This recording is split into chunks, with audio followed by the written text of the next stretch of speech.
So I run a faceless YouTube channel called Wi-Fi Uni. I'm 23. I'm from the UK, and it makes me around 2 grand a month. And today I want to talk about something a bit different because I've just added a new income stream on top of that.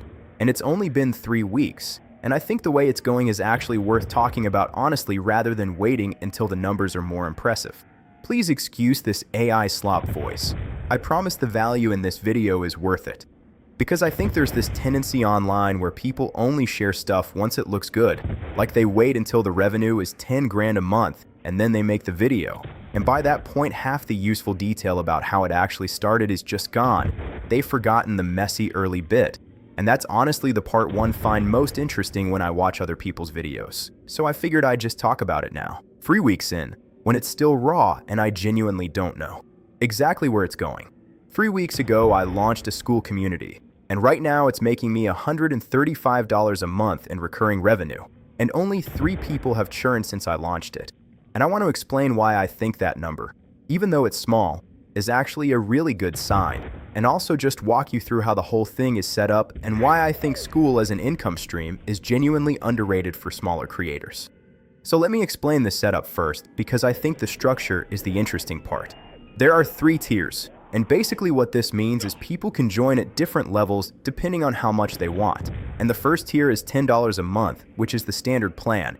And what you get there is daily untapped niche drops. So every day I'm in there posting niches that I think are profitable and not yet saturated.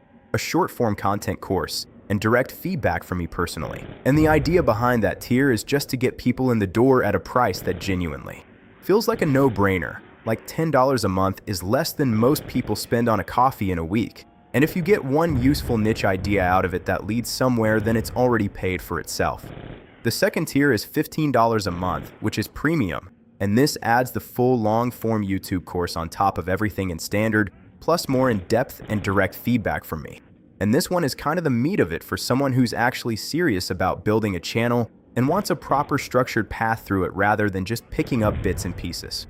And then there's the VIP tier at $50 a month. And this is where it gets a bit more interesting because this one includes exactly how I built Wi-Fi Uni, like the actual behind-the-scenes breakdown of what I did and how I did it, plus content on how to build a no-code SaaS that generates monthly revenue, how to grow and scale your own Skool community, how to sell digital products that people actually buy, and how to grow a faceless educational channel working roughly 1 hour a day. And basically what this tier is designed for is the person who doesn't just want to grow a YouTube channel. They want to build the whole ecosystem around it, the way I have, the multiple income streams, the community, all of it. So the $135 comes from a mix across those tiers, and it's not a massive number.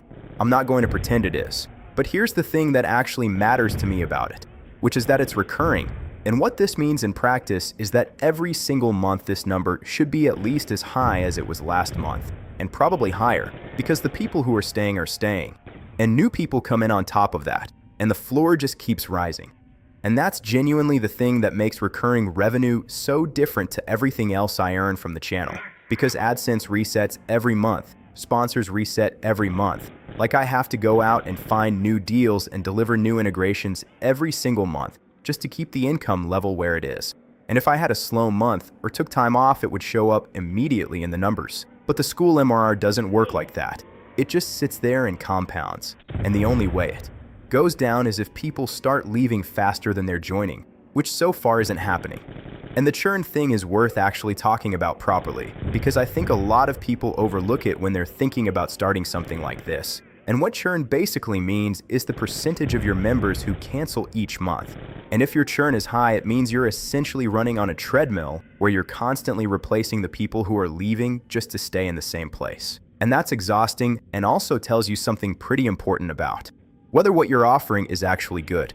3 people have left since I launched. And for a community that's only 3 weeks old and still finding its feet, I think that's genuinely low. And what I take from that is that the people who are joining are finding enough value in there to stick around, which is the whole point. And it means the foundation is solid even if the numbers are still small. Now the question I'd probably ask if I was watching this is how do you actually get people into the community in the first place? Because that's the bit that feels hardest from the outside. And for me, the answer was pretty simple, which is that the YouTube channel does the work. I just mentioned the school and videos, put the link in descriptions, and because the audience already knows who I am and what I've built, they're a warm audience. They're not strangers. They already have some level of trust in what I'm saying, and that makes the conversion from viewer to paying member a lot more natural than trying to sell to someone who's never heard of you before. And this is actually one of the things I find most interesting about the whole model, which is that the YouTube channel and the school feed into each other. Like the channel drives people to the community, and the community gives me more things to make videos about. And the people in the community are often the most engaged viewers on the channel, and it just creates this loop where each thing makes the other thing better. And I think that's genuinely a more sustainable way to build than just chasing views on their own. I also want to talk about the pricing because I think this is something people overthink when they're setting up something like this. And the way I thought about it was pretty straightforward, which is that the entry tier needs to be cheap enough that someone can justify it without really thinking about it. And the mid-tier needs to feel like a clear upgrade for someone who's serious. And the top tier needs to have enough in it that the price makes sense relative to what you pay for that. Information anywhere else. And $50 a month for a blueprint of exactly how I built a channel making $2,000 a month, including the SaaS and the school stuff on top of that. I think that's fair, and the people joining the VIP tier seem to think so too. And look, I want to be completely clear that this is still early.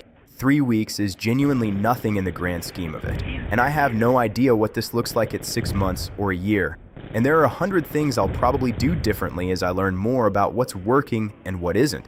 But the direction feels right, the model makes sense, the churn is low, and every month the floor gets a little bit higher. And honestly, at 23, having a YouTube channel, making $2,000 and a school community on top of that starting to compound, I'm pretty happy with where things are pointing.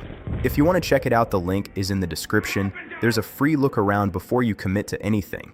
And if you've got questions, drop them in the comments. I do actually read them. Cheers for watching.